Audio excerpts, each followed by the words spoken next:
Hi, good morning. Thank you so much to Sages and Dr. Prangy and Dr. Qureshi for the opportunity to speak on this topic. It's a short talk, but this is really something I'm very passionate about, so it's more stressful to me than some of the other things I've done, because I hope to convey that passion to you all. So we're going to talk about the business world and shift a little bit, although a lot of what I'm going to cover has been touched on briefly. I have no disclosures. I'm not disrupting anything. I thought I'd start out with, when I was preparing for this talk, because I'm tasked with finding out what's going on in the business world and what can we do differently. I said, let me go find out what people are doing. I mean, I read Harvard Business Review and all that, but like, what are these companies doing, which are all, I think, pretty well-reputed companies in this country and certainly worldwide: Google, Facebook, Apple, and then two of the world's leading management consulting companies, BCG's Boston Consulting Group and McKinsey. So I went to all their websites and I looked at, what do they say about themselves? What do they say if you go to the About Us or Careers pages? What do they put out in the world? So I'm not going to go put you through all that, but I wanted to give you an example. So here's Facebook. The very first thing that you see when you go to, I'm so sorry. Is there a laser ability? This guy, thanks. So the first thing that you see when you go to their careers page is this image here. So I didn't click on all the videos, but what you can immediately see is they're already just on their landing page showing you a lot of diversity to show you who they are. Then they've got a picture of all different types of people, including different types of diversity, not just race and gender, but also they've got a person with obesity right there. Then they actually have a whole section for each of these. I just took the headings off of them, but they have pictures of people who represent all of these titles and then a description of what they believe they're doing to empower people from those various groups to be successful in careers at Facebook. And this statement, and by the way, I recognize this is just what they're putting on their website. Who knows what they're doing in real life? But at least they're trying to put it out there. So they say, however you prefer to say it, we really mean it. Our culture embraces people's diverse perspectives and creates a positive environment where everyone belongs. So that's what's happening at Facebook. And by the way, it's very similar if you go to look at Google. Apple actually has the most of, you have to scroll for a long, long time to get through their thing. They've got pictures of people who look all sorts of different. They've got great quotes, and they have their data. They actually have all of their employment data from 2014 to 2017, so you can look at the breakdown of their employees and how that's shifted over time. So anyway, I encourage you to check it out. BCG, similarly, they've got on their landing page a woman who happens to be of Asian descent. They've got a statement specifically on diversity and inclusion. Who are their people? These are the pictures they've chosen, right? They're very intentionally diverse. And then they have these sections kind of just like Facebook does. And McKinsey's similar. So then I thought, okay, what's happening in medicine? So I looked at, for no other reason than convenience, the top 10 medical schools from US News and World Reports, and I went to their departments of surgery to see, what do I find if I go to About Us or Careers or something like that. So I will tell you first off that 5 of the 10 had nothing. This one has the word diversity in a list of values. One of them has gotten this award for diversity and inclusion and has a little blurb about it. One of them actually has a diversity mission, and this place, which if you know any of these people, you'll know where it is, but has actually a diversity and inclusion committee, which was the only one of these that I came across. Not to say they don't exist, but that they're not publicized on people's websites. One of them has this statement: this general surgery program is one of the elite programs in the country, highly competitive, and comprised of a diverse group. That was, I'm being generous, that's all I could find. And then this one has diversity is a core value. Our goal is to draw from people with a variety of backgrounds and life experiences to reach a new level of innovation. This is probably the closest to the things that we see in the business world, but that was literally it. There's no pictures, there's no groups, there's nothing more to it. Now there may be, again, at these places, and the 5 that didn't have anything, there may be more going on. I have no idea, but this is what they're representing to the world. So when residents are looking at these programs or students are looking at these institutions, this is what they're seeing. And again, for half of them, there was nothing at all. Okay, so why does it matter? We heard a little bit about this earlier on, so I won't spend too long on it. But there's a lot of data, and I'm only talking about 2 things here. But obviously, like we talked about and other speakers have said, there are many ways to be diverse, and diversity of thought is probably the most important thing, but hard to represent that. And there's a lot of data here, so we can get the idea of what it might mean if we were able to take into account every category. But so for women, when companies look at or increase the representation of women on their boards, there are very real outcomes that are measurable and positive. So when they look at venture capital, the more women that they had, the higher the success rate was for making deals.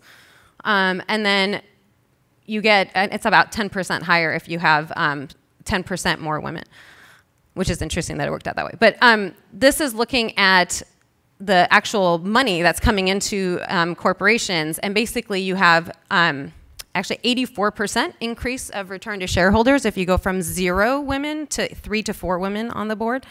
And then 35% increase in sales and equity. So those are very real numbers that matter in the business world. And that's why they're putting all that stuff out there on their websites. For racial diversity, the data is very similar. There's increased information sharing, which is interesting. So they've done studies looking at juries and what the content of jury discussions is based on the composition of the juries. And when there is racial diversity on the jury, they actually talk about more information. They take into account more of the facts that were presented in the case than when they're not diverse. Similarly, academic articles that are published by authors of diverse backgrounds have higher impact, or are published in higher impact factor journals and have more citations. And of course, the bottom line, companies that are made up of more diverse employees have higher revenue, profits, market share. So I think one of the things I'm kind of tasked with is giving you some things to do. What can we do as organizations, as institutions, as people? And someone's going to talk about the individual level, so I'm not going to go into that too much. But I'm going to talk very briefly about best practices for hiring, retention, and promotion, which are essentially like the 3 main buckets of a career, right? So first of all, what people have talked about so far is institutions and employers, leaders, those who are in the position to hire, we need to all know our own biases. And that can be from introspection, that can be by taking the IAT, any number of things. But the first step is to acknowledge that we all have them. It is not the fault of an individual, but we all have them. As everyone said, these are learning strategies as we go on. To try to understand diverse and complex data, we have to have strategies, and this is just a thing that happens. Job descriptions. So we put out job descriptions for everything. And it is important to be mindful of what are the words in there. So words like competitive, for example, signal in subtle ways that maybe it's not friendly to women. I'm not saying anybody thinks that when they're writing that, but there are words like that in job descriptions that can be subtle signals. Blinded review, right? I think probably most people know about the orchestra studies. When you blind the people who are listening to orchestra auditions, if people are behind a curtain, more women are selected for the orchestra. There's a lot of data to suggest that we ought to be moving toward blinded reviews, generally for when we're hiring anybody. Standardizing interviews, so there's a ton of data to support the idea that the interviews that most of us do for residency, for faculty, for fellowships, where it's just free form, you know, like how are you, what do you like to do, are not at all predictive of people's performance. And they also let in a lot of room for bias. So we ought to be thinking about standardizing our interview questions. Work sample tests, so this came up a lot and it's actually something that Google does specifically as well. So rather than having this conversation about how much I like you and how much you might like me and how much we might have things in common, we could actually assess people on a task that's relevant to what they're being hired to do. And that ought to be theoretically more objective. And this, I'm so sorry, that cut off funny. This is also an important, actually really important thing to think about. Because I think this is what a lot of us do when we're interviewing people, is we're like, oh, I could see working with this person would fit in, right? People talk about that a lot. And the problem with that is that you're gonna just get people who are like you, which is nice and enjoyable, but it's not gonna move anything forward. So it's important to question that. And then track outcomes. And this is a theme that has already been brought up, and you'll see in all 3 of the slides that I have on these topics, because intention is not enough. If you are not checking what you're doing, you will never know if you're successful. And then you will potentially be propagating the same issues that have gone on. So best practices in retention. So let's say you did a great job and you recruited some really awesome people who bring a different background and a different thought process and different ideas. As was mentioned earlier, that is actually not enough, right? So just having people who look different isn't going to lead you to actually be able to take advantage, if you will, of their ideas if they don't feel like they can share those ideas with you. So the first thing, similar to what we had on the hiring, is You need to look at the culture of the institution that you're at, or the department, or the section, or whatever it is, and figure out how are we working with people of diverse backgrounds? How open are we to new ideas? What are the obstacles there? And then you have to actually look at your policies, whether it's like family leave policies, that's a good example that people often think of immediately, or how you promote people, what it is to be a good citizen in that department. You need to look at all that and make sure that you're not allowing bias to creep in there so that it's automatically easier, say for men who can attend a 6 p.m. meeting, more so than their female colleagues, to look successful. Attend to unconscious bias, not just at the individual level, but at an organizational level. And so whatever that means, right? It's gonna look different probably at different places. Is it unconscious bias training? I don't know. That data is very mixed. But something to acknowledge that it exists and that you ought to do something about it. Establish a council. So this is important. Not that we all need another committee, but a group of people who are focused on this thing. Because even if you have a chairperson or a dean who really wants to attract a more diverse group of medical students, for example, that person got a billion other things on their mind. You have to give people who are concentrated on this and interested in this a task and let them work on it and give them freedom and empower them to come up with strategies and then actually listen to what they say. Flexible policies, like we talked about, whether it's parental leave or whether it's how people's academic time is structured, like do they need to be in their office for their academic time, whatever it is. But flexibility, we know, takes down obstacles that impede our ability to really take care of everyone and to take advantage, again, of the ideas that everyone brings to the table. And then track your outcomes. How are you doing? And finally, promotion. So these three are essentially very similar to what we just had. So examine your own culture on promotion. What is it that you're looking for when you're putting people up for promotion? Is it how many committees a person has served on, or is it how often they play golf with you, or what is it? But you got to look at that. Update your policies so that they're in line with what you think you're doing and what you'd like to be doing. And then inclusion training. So I just want to make a point real quick. This is why people talk about D&I, diversity and inclusion, because diversity is the idea of having people who look different. So you can look around and say, great, we've got people who look different from each other, we've done it. And inclusion is really that idea that we're talking about, actually making people's voices heard.